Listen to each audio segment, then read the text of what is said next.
El 27 de abril de 1994, el sol comenzaba a ocultarse sobre Lake City, una tranquila comunidad del norte de Florida donde las personas aún se saludaban por su nombre en los supermercados y los niños jugaban sin miedo en los patios traseros. Pero esa tarde, la paz del pueblo se quebró para siempre.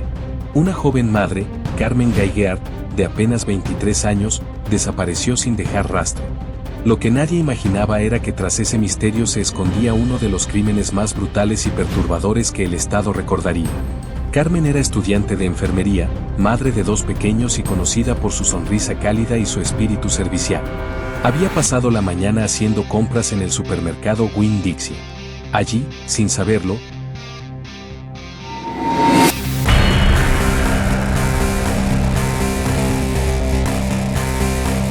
un caso que nos recuerda que la fama puede ser un regalo, pero también una carga.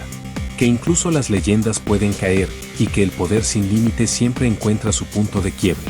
Si te gustó este documental, dale like al video, porque tu apoyo nos ayuda a seguir creando más contenido como este. Suscríbete al canal para no perderte los próximos casos que marcan la historia de la música, la justicia y el poder.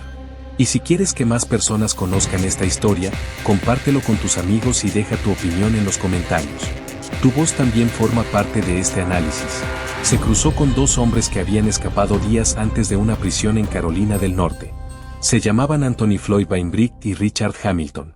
Ambos eran fugitivos armados, con antecedentes de violencia y una desesperación que crecía a cada kilómetro recorrido. Buscaban dinero, transporte, sobre todo, una forma de no volver a la cárcel. Aquella tarde, el azar los puso frente a Carmen. Mientras ella colocaba las bolsas en su vehículo, Bainbridge se le acercó por detrás. La conversación fue breve, apenas unas palabras antes de que el miedo se instalara en los ojos de la joven. Los testigos recordaron haber visto un forcejeo, luego el sonido de una puerta cerrándose con violencia y el coche de Carmen alejándose a toda velocidad. Nadie sabía que, en el asiento trasero, ella ya había sido tomada como rehén. Esa fue la última vez que se la vio con vida.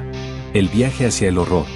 Durante las horas siguientes, Anthony y Richard condujeron por caminos rurales del condado de Hamilton. Carmen, aterrorizada, intentaba razonar con ellos. Le suplicó que la dejaran ir, que tenía hijos pequeños esperándola en casa. Pero Anthony Bainbridge, de apenas 24 años, estaba atrapado en una espiral de impulsos oscuros. Las investigaciones posteriores revelaron que había sido quien tomó el control desde el principio. Él dio las órdenes, él manejó el arma, él decidió cómo terminaría todo. Al caer la noche, se detuvieron en una zona boscosa. Allí, Bainbridge violó brutalmente a Carmen Geiger. Luego, con una frialdad escalofriante, tomó una cuerda y la estranguló hasta dejarla inconsciente. Para asegurarse de su muerte, le disparó 2 veces en la parte posterior de la cabeza con un rifle calibre .22. Su cuerpo fue abandonado entre la maleza. Los 2 hombres huyeron en el vehículo de la víctima, dejando atrás no solo una escena del crimen, sino una comunidad destrozada. Cuando la familia denunció su desaparición, la policía inició una búsqueda frenética. En menos de 24 horas, la noticia se había extendido por todo el norte de Florida. Una joven madre había sido secuestrada a plena luz del día. Las autoridades no tardaron en conectar los puntos. El coche de Carmen fue visto cruzando la frontera hacia Mississippi, y un día después, la persecución terminó en un tiroteo con la policía. Bainbridge y Hamilton fueron arrestados, cubiertos de polvo y sangre seca. Dentro del auto aún se encontraban pertenencias de la víctima. El caso estaba resuelto, pero la magnitud del horror apenas comenzaba a revelarse. Una comunidad rota. El pequeño pueblo de Lake City quedó paralizado.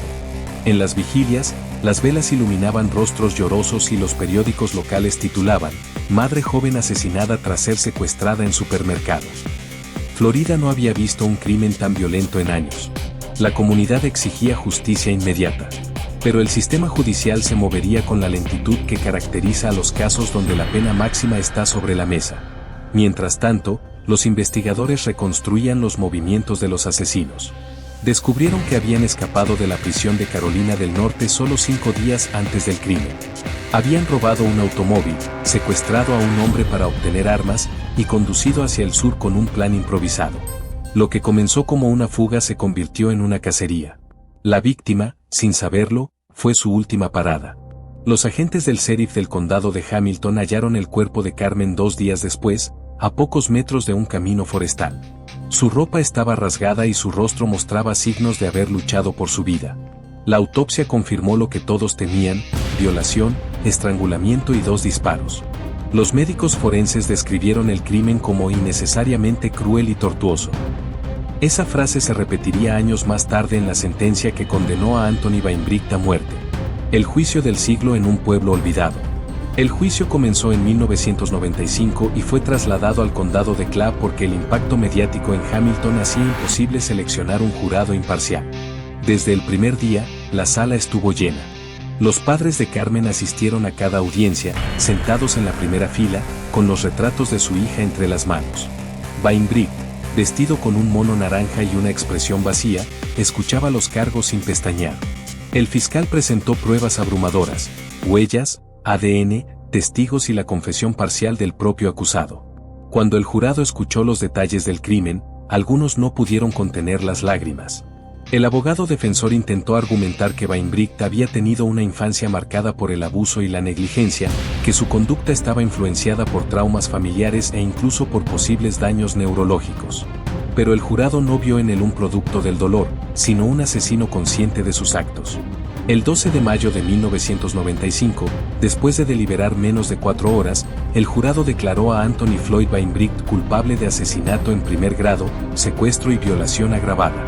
La recomendación fue unánime: pena de muerte. El juez, al leer la sentencia, lo dijo sin rodeos: este crimen fue vil, atroz e innecesariamente tortuoso. La sociedad no puede permitir que alguien capaz de tal brutalidad conserve su libertad ni su vida. Una familia que nunca volvió a ser la misma. La madre de Carmen, entre sollozos, dijo a los periodistas: hoy no celebramos justicia. Hoy confirmamos que nada nos la devolverá. Sus hijos, apenas unos niños, crecieron con la sombra del caso que definió la historia de su familia. Mientras tanto, Weinbricht fue trasladado al corredor de la muerte en la prisión estatal de Florida, en Stark. Tenía 24 años. Pasarían 3 décadas antes de que el Estado cumpliera la sentencia. Durante esos años, Anthony presentó múltiples apelaciones. Alegó errores procesales, asistencia legal ineficaz y, más adelante, un argumento insólito: que había sido afectado en el vientre materno por la exposición de su padre al agente naranja durante la guerra de Vietnam, lo cual, según su defensa, habría alterado su desarrollo cognitivo y emocional. La Corte Suprema de Florida desestimó todos sus recursos. En 2007, el Tribunal Federal del 11º Circuito ratificó la condena. En 2023, una última apelación fue denegada. Ya no había más caminos legales. La firma final del gobernador. El 9 de mayo de 2025, el gobernador Ron DeSantis firmó la orden de ejecución. El documento establecía la fecha para el 10 de junio de 2025 a las 6 de la tarde, en la prisión estatal de Florida. El reloj del condenado empezó su cuenta regresiva final.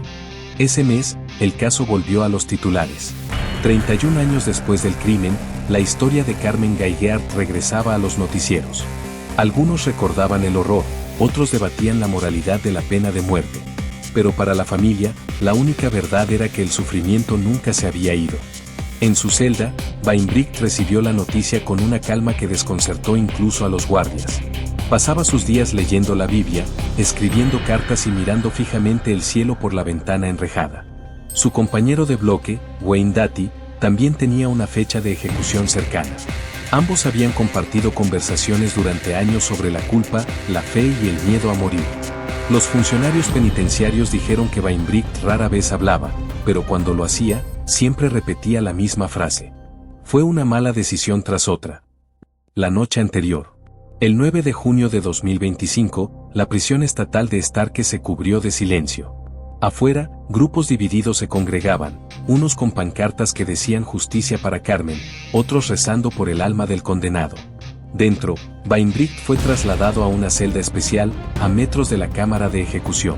Allí comió su última cena, una hamburguesa doble con queso, papas fritas, helado de vainilla y una Coca-Cola. Dijo que no tenía hambre, pero comió de todas formas. Esa noche escribió su última carta, dirigida a su madre.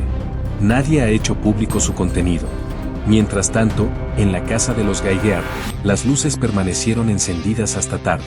Su madre declaró a los medios locales: "No hay satisfacción en esto. Solo el final de un capítulo que nunca debió escribirse". El amanecer de la ejecución. El 10 de junio de 2025, a las 6 de la tarde, el protocolo comenzó. Los testigos, entre ellos los familiares de la víctima, ingresaron a la sala con los rostros tensos. Anthony Weinbrich fue conducido al recinto de ejecución vestido con un uniforme blanco. Se recostó sobre la camilla, mirando al techo. El alcaide le preguntó si tenía unas últimas palabras. Con voz baja, apenas audible, dijo: "A la familia de Carmen Geiger, lo siento. Lo lamento con todo mi corazón. No hay palabras suficientes para reparar lo que hice. Espero que algún día encuentren paz". A las 6:22 de la tarde, la inyección letal hizo efecto. Su respiración se volvió lenta, luego cesó. El médico confirmó la hora de la muerte. Tenía 54 años. La cortina se cerró, y el silencio volvió a dominar la sala. Reflexión final del segmento. 31 años después, la historia había llegado a su fin, pero las preguntas seguían flotando. ¿Es la ejecución una forma de justicia o solo una prolongación del dolor? ¿Puede el arrepentimiento borrar una vida arrebatada con tanta crueldad? Y, sobre todo, ¿cuánto tiempo debe pasar para que un pueblo logre perdonar? El caso de Anthony Weinbrich dejó una cicatriz profunda en Florida. Recordó al país que incluso en las comunidades más tranquilas, el mal puede aparecer sin aviso, disfrazado de un rostro común. Y también mostró que la justicia, aunque lenta, sigue su curso inexorable. El silencio del corredor de la muerte tiene un sonido particular. No es el silencio de una iglesia ni el de una noche tranquila. Es un silencio que pesa, que se siente en el pecho. Es el eco de los pasos de los guardias, del roce metálico de una puerta, del zumbido de un tubo fluorescente que nunca se apaga. Allí pasó 3 décadas Anthony Weinbrich, prisionero septiembre de 1162, esperando su turno con la muerte. Durante esos años, el tiempo no corría como afuera. En la prisión estatal de Florida, los días eran una sucesión de rutinas implacables: conteo, desayuno, aislamiento, ejercicio, conteo otra vez. Para un hombre que había visto la vida desaparecer en sus propias manos, cada amanecer era tanto un castigo como una misericordia. El comienzo del encierro. Cuando fue trasladado por primera vez al bloque de los condenados, Weinbrich tenía apenas 24 años. Su rostro aún mostraba rastros de juventud, pero sus ojos estaban vacíos. En sus primeras semanas, los guardias notaron que no hablaba con nadie. Ni siquiera respondía cuando le servían la comida. Pasaba horas mirando el techo de concreto, moviendo los labios como si hablara con alguien invisible. Uno de los custodios, un veterano llamado Edgar Collins, recordaría años después que el joven parecía vivir en un mundo paralelo, como si la prisión fuera solo una pausa entre dos infiernos.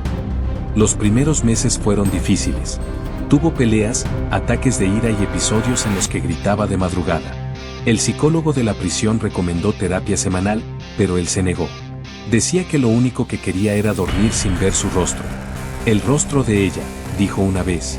Las cartas. En 1998, 4 años después del crimen, comenzó a escribir. Cartas largas, desordenadas, llenas de tachaduras. Al principio iban dirigidas a su madre, pero pronto se convirtieron en diarios sin destinatario. Algunos fragmentos fueron citados más tarde por periodistas que investigaban el caso. A veces sueño con el bosque. No con lo que hice, sino con el sonido del viento esa noche. Es lo único que aún me parece real. Todo lo demás se siente como una pesadilla que no termina. En esas cartas también hablaba de su compañero de bloque, Wayne Dati, otro condenado a muerte que se convirtió, con el paso de los años, en su único amigo. Ambos compartían algo más que una sentencia, la certeza de que el final no sería repentino, sino gradual. Una muerte que llegaba a pedazos, cada día un poco más cerca. Los guardias lo llamaban el lector. Con el tiempo, Anthony comenzó a cambiar. Pidió una Biblia, luego libros de historia, después filosofía. Leía a Camus, a Dostoyevsky, a Kierkegaard. A veces escribía frases en las paredes con un pedazo de lápiz roto. El castigo más cruel no es morir, sino seguir pensando. Uno de los capellanes dijo que Weinbrich parecía un hombre en busca de algo imposible, el perdón. Pero el perdón no llega fácilmente a los hombres que cruzaron líneas que no pueden desandarse. A mediados de los años 2000, recibió la visita de un grupo de estudiantes de Derecho de la Universidad de Florida. Un caso que nos recuerda que la fama puede ser un regalo, pero también una carga. Que incluso las leyendas pueden caer, y que el poder sin límites siempre encuentra su punto de quiebre. Si te gustó este documental, dale like al video, porque tu apoyo nos ayuda a seguir creando más contenido como este. Suscríbete al canal para no perderte los próximos casos que marcan la historia de la música, la justicia y el poder. Y si quieres que más personas conozcan esta historia, compártelo con tus amigos y deja tu opinión en los comentarios. Buscaban casos emblemáticos sobre pena de muerte. Anthony habló con ellos por primera vez en años. Les dijo que no quería ser visto como un monstruo, sino como un error humano llevado al extremo. Uno de los jóvenes lo describió así. Su voz era suave, su mirada firme, pero había algo roto en él. Como si la vida ya no le perteneciera. Las apelaciones y los años perdidos. Mientras el tiempo avanzaba afuera, en los tribunales su nombre seguía apareciendo una y otra vez. Apelaciones, revisiones, mociones rechazadas. Sus abogados argumentaban que no había tenido una defensa adecuada, que existían irregularidades, que su salud mental debía ser reevaluada. En 2007, el Tribunal Federal confirmó la sentencia. En 2023, la Corte Suprema de Estados Unidos denegó su último recurso. A partir de ese momento, el destino de Anthony Weinbricht quedó sellado. Pero no todos en la prisión lo veían igual. Algunos guardias juraban que el hombre que esperó la muerte durante 30 años no era el mismo que había cometido el crimen. Vi su rostro cuando le llegó la notificación final, contaría uno de ellos. Cerró los ojos, respiró hondo y dijo, al fin, punto. Los días finales. El 9 de mayo de 2025, cuando el gobernador firmó la orden de ejecución, Anthony recibió la noticia sin sorpresa. Solo pidió tiempo para escribir. Durante las siguientes semanas llenó más de 20 hojas escritas a mano. En una de ellas dejó una frase que más tarde sería citada en medios de todo el país. No hay redención que borre la sangre. Solo el deseo de que nadie más camine el mismo camino. En sus últimos días, su comportamiento cambió. Sonreía a los guardias, pedía permiso para cantar viejas canciones de blues que su padre le había enseñado. A veces se quedaba mirando los atardeceres desde la pequeña ventana de su celda, como si contara los colores. El capellán dijo que parecía en paz. Pero en el silencio de la noche, algunos reclusos escuchaban sus sollozos. El día de la ejecución. El 10 de junio de 2025 amaneció despejado. La prisión estatal de Starke parecía suspendida en un aire de solemnidad. Afuera, los manifestantes se dividían entre quienes pedían justicia y quienes clamaban por compasión. Dentro, los relojes avanzaban hacia la hora señalada. A las 5:30 de la tarde, los funcionarios lo trasladaron al área de preparación. Le afeitaron el brazo, le colocaron una vía intravenosa y le dieron la opción de una última comida. Pidió una hamburguesa doble, papas fritas, helado de vainilla y una Coca-Cola. Comió en silencio. El médico presente anotó que no mostró signos de ansiedad. Minutos antes de la ejecución, Weinbricht fue acompañado por un capellán. Le ofreció rezar. Anthony asintió, pero dijo algo que dejó al hombre sin palabras. No quiero rezar por mí. Quiero rezar por los que nunca podrán perdonarme. A las 6 en punto, fue conducido a la cámara. El aire era denso, cargado de tensión y murmullos. Los testigos, entre ellos familiares de la víctima, ocuparon sus lugares tras un cristal blindado. El alcaide preguntó si deseaba decir unas últimas palabras. Anthony levantó la vista, miró hacia el frente y dijo con voz firme. A la familia de Carmen Geiger. Sé que no hay palabras que puedan aliviar su dolor. Pero lo digo igual, lo siento.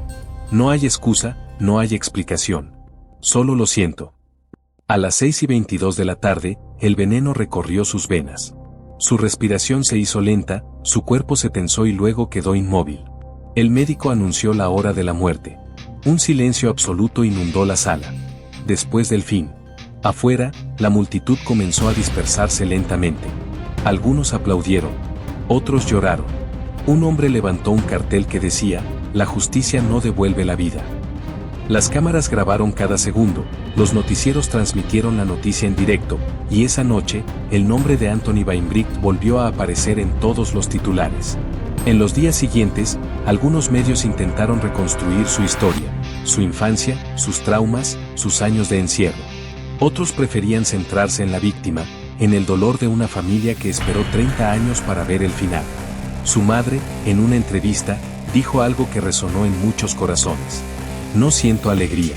Solo siento silencio. El mismo silencio que dejó el día que se la llevó. El eco del arrepentimiento. Las cartas que Anthony escribió en sus últimos días fueron entregadas a su madre, quien decidió compartir una parte con la prensa meses después. En una de ellas, él reflexionaba sobre la vida y el peso del remordimiento. Cada noche soñaba que volvía a ese momento, que tomaba otra decisión. Pero el tiempo no se repite. Me vi morir muchas veces antes de morir. Aprendí que el infierno no está abajo. El infierno es recordar. Esa frase se volvió viral, citada por periodistas, activistas y opositores a la pena de muerte. Algunos vieron en ella una chispa de humanidad. Otros la consideraron hipocresía tardía. Pero, más allá del juicio moral, lo cierto es que Anthony Weinbrich murió sin odio, sin resistencia y con una serenidad que pocos esperaban. El debate eterno. Su caso reavivó el debate sobre la pena capital en Florida. ¿Sirve realmente la ejecución como justicia o solo como venganza? El obispo local declaró que la muerte de un culpable no devuelve la vida de una víctima. Los defensores del castigo replicaron que al menos se cerró un ciclo. Y mientras las opiniones se cruzaban, el sistema carcelario seguía recibiendo nuevos condenados, nuevas historias, nuevos finales anunciados. 30 años después del crimen, el caso de Weinbrich se convirtió en símbolo de dos verdades opuestas. Que la justicia puede tardar, pero llega. Y que ningún castigo puede borrar el dolor. Epílogo del segmento. En el corredor de la muerte quedó una celda vacía, con una pared marcada por una inscripción a lápiz. Todo hombre muere dos veces. La primera, cuando su cuerpo se apaga. La segunda, cuando nadie recuerda su nombre. Los guardias decidieron no borrar las palabras. Tal vez porque entendieron que, detrás del asesino, también había un ser humano enfrentando su condena más cruel, la conciencia. Cuando el cuerpo de Anthony Weinbrich fue retirado de la cámara de ejecución, el reloj marcaba las 6:30 de la tarde. Afuera, el cielo de Florida se teñía de un naranja espeso, casi como si el día se resistiera a apagarse. Para algunos, ese atardecer era símbolo de justicia. Para otros, un recordatorio sombrío de que, incluso en nombre de la ley, la muerte sigue siendo muerte. 31 años después del crimen, el caso volvió a dividir al país. Las cadenas de noticias transmitieron en directo cada detalle, las palabras finales del condenado, las lágrimas de los familiares, los manifestantes enfrentándose a gritos entre justicia y nadie merece morir. Esa noche, el nombre de Carmen Guy-Geard volvió a llenar los titulares, y junto a él, el de un hombre que, en vida, se convirtió en un símbolo incómodo, Anthony Weinbrich, el asesino arrepentido que esperó 3 décadas su final. El país reacciona. Las reacciones llegaron de todas partes. El gobernador Ron DeSantis, quien había firmado la orden, declaró que la ejecución era un paso necesario para honrar la memoria de la víctima y reafirmar la autoridad de la ley. Pero en los días siguientes, líderes religiosos, organizaciones de derechos humanos y periodistas comenzaron a cuestionar si la justicia tardía seguía siendo justicia. El periódico Miami Herald publicó un editorial titulado «Castigo o catarsis», en el que se preguntaba: ¿qué busca realmente el Estado cuando ejecuta a un hombre 30 años después del crimen? ¿Redención o venganza? Las redes sociales se llenaron de debates. Algunos recordaban con indignación la brutalidad del asesinato, otros insistían en que el largo encierro ya había sido suficiente castigo. En medio de esa discusión, una voz resonó con fuerza. Lidia Ramos, sobrina de la víctima, habló frente a las cámaras con un tono sereno pero firme. No busco venganza, busco paz. Y hoy, por fin, sé que mi tía puede descansar. Pero el dolor no desaparece. Solo se acostumbra a vivir con uno. Sus palabras se viralizaron en cuestión de horas. Representaban a miles de familias que, aunque obtenían una resolución legal, seguían cargando con un vacío imposible de llenar. El debate sobre la pena de muerte. El caso de Weinbrich reavivó una discusión que parecía dormida: la vigencia de la pena de muerte en Estados Unidos. Florida, uno de los estados con mayor número de ejecuciones, se encontraba nuevamente en el ojo del huracán. Las universidades organizaron foros, las iglesias convocaron vigilias, y los políticos aprovecharon el momento para reforzar sus posturas. La Asociación de Defensa Pública de Florida emitió un comunicado contundente. No defendemos a Weinbrich por lo que hizo, sino por lo que representa, un sistema que castiga sin reformar, que mata sin enseñar. Por su parte, el fiscal del caso, ya retirado, respondió. Yo estuve allí, vi las fotos, hablé con la familia. Si alguien duda de que merecía morir, que mire a los ojos de los hijos de Carmen. El choque de visiones reflejaba una fractura más profunda, la incapacidad del sistema para reconciliar la justicia con la compasión. Y en medio de todo, el nombre de Anthony Weinbricht se convirtió en un espejo en el que cada quien veía lo que quería ver, monstruo, mártir o advertencia. Los medios y la reconstrucción del mito. En las semanas siguientes, varios documentales y podcasts se lanzaron para analizar el caso. Algunos lo hicieron desde una óptica judicial, otros, desde un enfoque psicológico. El programa Crímenes que marcaron América dedicó un episodio completo titulado El silencio de Weinbricht, donde exguardias, abogados y periodistas narraron sus experiencias con el condenado. Uno de los testimonios más impactantes fue el de Thomas Reed, reportero de Tampa Bay Times, quien lo entrevistó meses antes de la ejecución. Esperaba encontrar a un hombre frío, desafiante. Pero encontré a alguien que hablaba despacio, que no se justificaba, que simplemente decía, hice lo que hice, y me queda aceptar lo que venga. No intentaba convencerme de nada. Solo quería que entendiera el peso del silencio. El episodio tuvo millones de reproducciones. Las redes se llenaron de comentarios de personas que, por primera vez, se preguntaban si un asesino puede transformarse en algo más que su crimen. El papel de la religión. En las iglesias del norte de Florida, los sermones del domingo hablaban de perdón y castigo. El padre Martin Gibson, capellán que acompañó a Weinbricht en sus últimos años, rompió su habitual discreción y concedió una entrevista a un medio local. Con voz pausada, relató lo que vio. Anthony no pedía que lo salvaran. Pedía que alguien lo escuchara. A veces no queremos escuchar el arrepentimiento porque nos obliga a reconocer la humanidad del culpable, y eso duele más que odiarlo.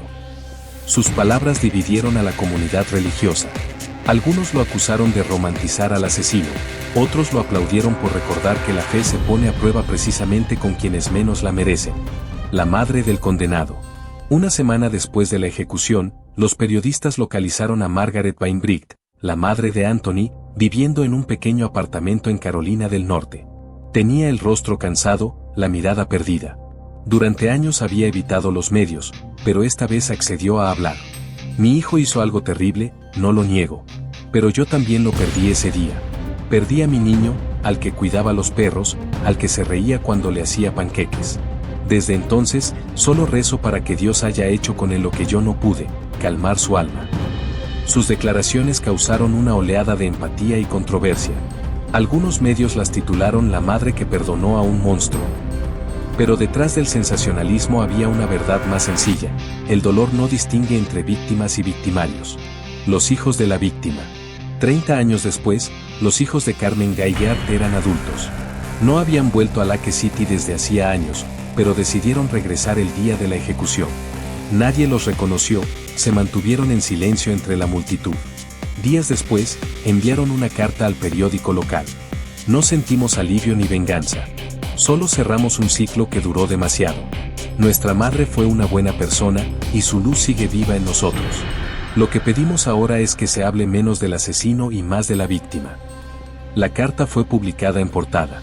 Por primera vez, el país dejó de mirar al condenado y volvió la vista hacia Carmen, la joven madre, estudiante de enfermería, cuyo futuro fue arrebatado una tarde cualquiera. El documental que lo cambió todo. Meses más tarde, una productora independiente lanzó un documental titulado 30 años después. La película alternaba imágenes reales de los juicios con reconstrucciones dramáticas y entrevistas inéditas.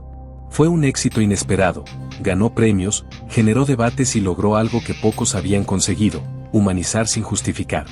La directora explicó en una conferencia: no quise contar la historia del asesino ni de la víctima, sino de lo que queda después, el eco, el silencio, la cicatriz. Entre los fragmentos más recordados estaba una escena en la que el capellán leía una de las últimas notas de Anthony. No busco piedad, busco sentido. Si mi muerte enseña algo, que sea esto: el mal no empieza con odio, sino con indiferencia. Esa línea se convirtió en el eje del documental y en una de las frases más citadas del año. La reacción política. El caso llegó hasta el Congreso estatal. Y así concluye esta historia que ha mantenido al mundo entero en vilo. Un caso que nos recuerda que la fama puede ser un regalo, pero también una carga. Que incluso las leyendas pueden caer, y que el poder sin límites siempre encuentra su punto de quiebre. Si te gustó este documental, dale like al video, porque tu apoyo nos ayuda a seguir creando más contenido como este. Suscríbete al canal para no perderte los próximos casos que marcan la historia de la música, la justicia y el poder. Y si quieres que más personas conozcan esta historia, compártelo con tus amigos y deja tu opinión en los comentarios. Tu voz también forma parte de este análisis.